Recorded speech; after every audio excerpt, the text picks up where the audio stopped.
hours, 55 minutes on your clock. Good luck. Good luck. If you want to see a movie that was probably written by ChatGPT with audio editing that feels like a secondary school WAEC project, and where the CBN governor says, the cryptocurrency market is a massive one. Like it's the first time ever she's uttering those words in her life, then Tokunbo is the movie for you. Tokunbo, which was directed by Ramsey Nouah and released on Netflix on August 23rd, starts by introducing us to the dangerous life of the titular character, Tokunbo, who is played by Gideon Okeke, who is the car smuggler taking his last ride on the eve of fatherhood, intending to take it easy afterwards and spend more time with his family. Life doesn't quite pan out, as it turns out that the child is born sick, I think with some heart problem, and Tokunbo has to drive Uber to pay the bills. There's a 10 million naira price tag on a life-saving surgery for his boy that he cannot afford, so he shops around for the money, but he's not successful. He even has to go back to Chidi, his former smuggler boss, but no luck. The character is called Gaza, played by Chidi Mokeme. In a confusing mix of editing and storytelling that is the hallmark of this movie, because he is both on a quiet street and a highway at the same time in this scene. He finds a phone in his backseat, which is giving him instructions for deliveries with promise of a hefty pay at the end. He delivers 2 packages before he realizes that it was being used as a drug mule by unknown persons. And while he's trying to come to terms with this, a girl is dumped into his car, and his new instructions are to drive to Semeboda within 3 hours for a payment of, in total, about 30 million. Why the kidnappers couldn't just drive the girl themselves is utterly and completely beyond me. And by the way, this is the last time we hear about what these 3 hours mean, because it never comes up again. Tokunbo first refuses to do this, but was blackmailed with pictures of his earlier deliveries, which turned out to be coke and weed. He decides to comply and then quickly learns that his sedated female passenger is the daughter of the newly appointed central bank governor, who has been championing some vague anti-corruption thing and wants to shut down the cryptocurrency market in order to grow the naira. It was such a silly story.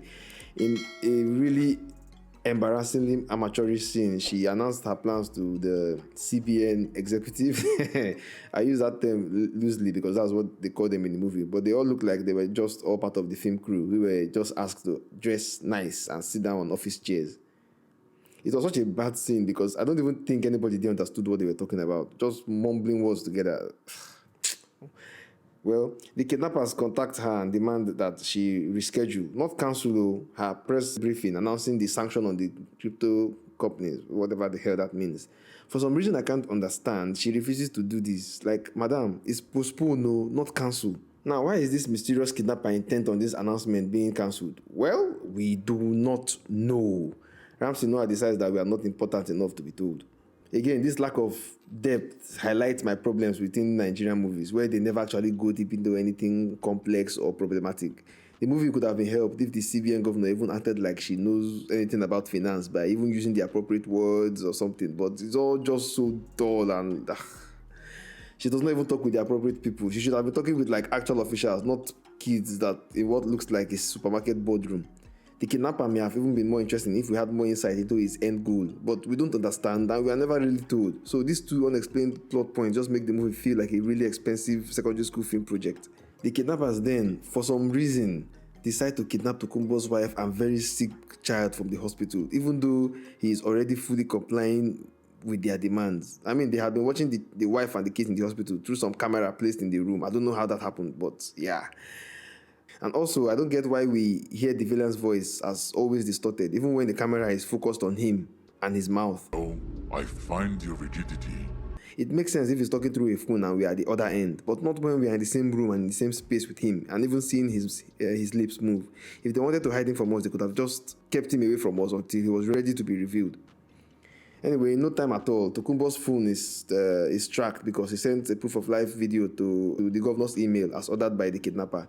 And the police tech guys in this movie is just basically one bored-looking guy with a laptop. The child actor here, Darasimi, is quite impressive. She's completely at home in her scenes without any awkwardness, and is certainly one of the highlights of the movie. While her mother, Folashade, that's the governor, brings the same arrogant face and persona that the actress had in Teen Cell into this role. I also got to tell you that that arrogant face is not for acting. I've seen that lady in a supermarket before, and I wanted to greet her until I saw her face, and I just passed by and went on buying my plantain chips. I really pity whoever gets on her nerves.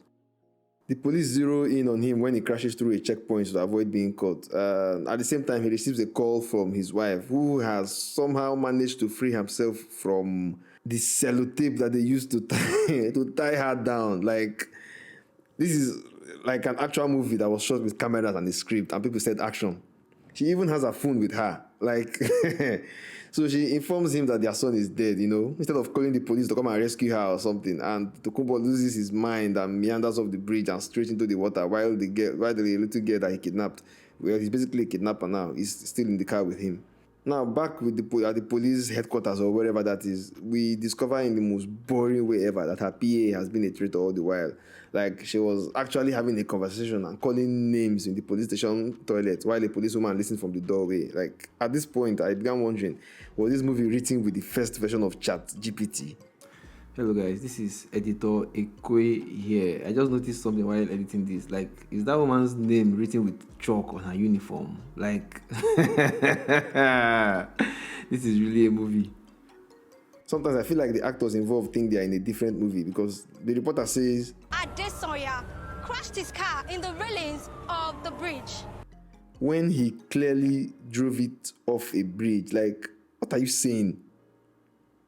The police dredge up the car, but they don't find anybody's. But Tokunbo and the now unconscious girl come up from the water later in the dark, and I'm wondering, did they stay underwater for hours or what? Or was somebody on the film crew too afraid to tell Ramsey Nouah that this was a big continuity error? They fell into the water in the bright day or early evening, and they were coming out at night from the water. They should be dead.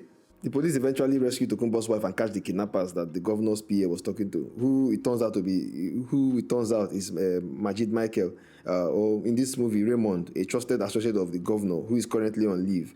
How he is even already so trusted, even though she was just appointed as governor, beats me. Like, madam, did you know him before? Anyways, Tokunbo takes the little girl to a paper cutout character of a female friend who has had a bad history with Gaza, that his former smuggler boss that was earlier played by Chidi Mokeme.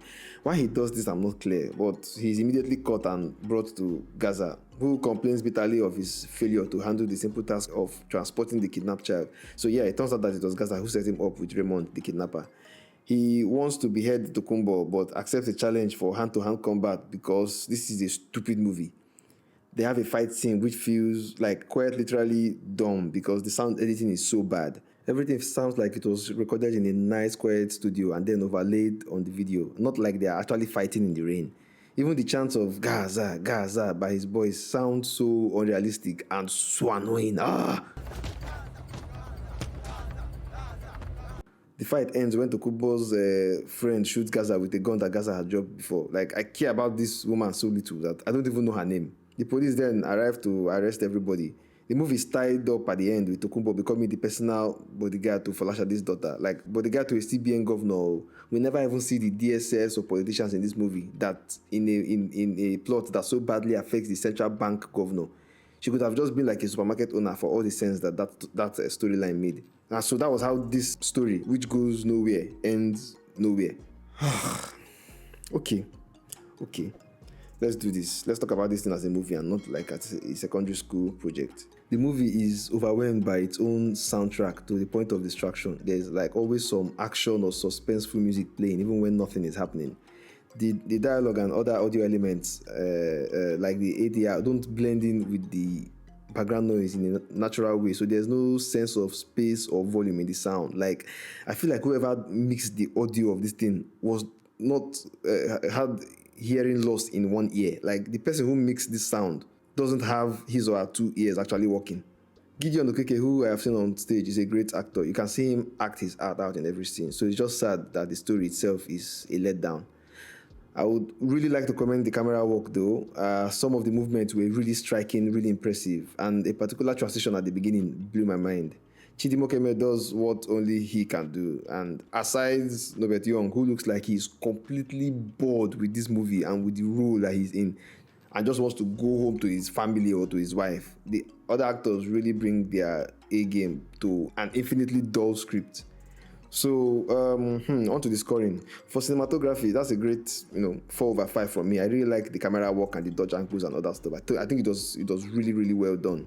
It was very ambitious. For the plots, it's definitely a 1/5. The audio is so bad, I just have to call it out. So that's 1/5. Sorry, it made a bad script worse. For overall, I'll give the whole experience maybe a 2/5. Yeah. If you've seen the movie or you have some comments, let's hear it before. I don't want this review to get too long. And if you like the review, don't forget to like or subscribe so that you get notified when I do more. And believe me, more are coming. Thank you for watching and see you next time.